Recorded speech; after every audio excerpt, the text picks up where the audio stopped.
ஒரு ஆப்ரேஷன் புண்ணு ஆறாத நிலைமையில் ஒரு ரசிகன் வர்றான்.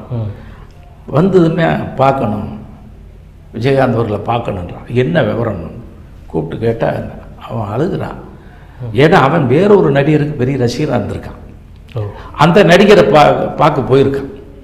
பார்க்க யாருமே அலோவ் பண்ணலை போருக்கு. அதை சொல்லி அழுதான். நான் அந்த நடிகருக்கு எவ்வளவு தீவிரம் காமிச்சிருக்கேன், அவர் படம் வரும்போது பாலாபிஷேகம் பண்ணியிருக்கேன், எவ்வளோ பண்ணேன், என்னை பார்க்க கூட அலோவ் பண்ணலை, உங்களை பார்க்கறதுமே உடனே பார்க்க வச்சுட்டாங்க, என்ன பண்ணணுன்னாரு. எனக்கு புண்ணு ஆறுறதுக்கு முன்னாலேயே இப்போ நான் ஊருக்கு போகணும் அப்படின்னாங்க. உடனே அவன் கூட ஆள் அனுப்பிச்சு பஸ் ஏற்றி விட்டு அவன் செலவுக்கு பணம் கொடுத்து நீ ஊருக்கு போய் சேரு, உனக்கு வேறு ஏதாவது உதவி வேணும்னா என்கிட்ட கேளு அப்படின்னாரு. இந்த இப்படி சீட்லாம் நீங்கள் படத்தில் தான் காட்சியில் வைப்போம். நம்ம இதெல்லாம் நேர பார்க்க தெரியுது. அவர் மக்களுக்காகவே வாழணும், ரசிகர்களுக்காகவே இருக்கணும், மக்களுக்காக நல்ல விஷயங்கள் பண்ணணும், நல்ல விஷயங்கள் சொல்லணும் அப்படிங்கிற இதெல்லாம் நான் கூட இருந்தே பார்த்தேன்.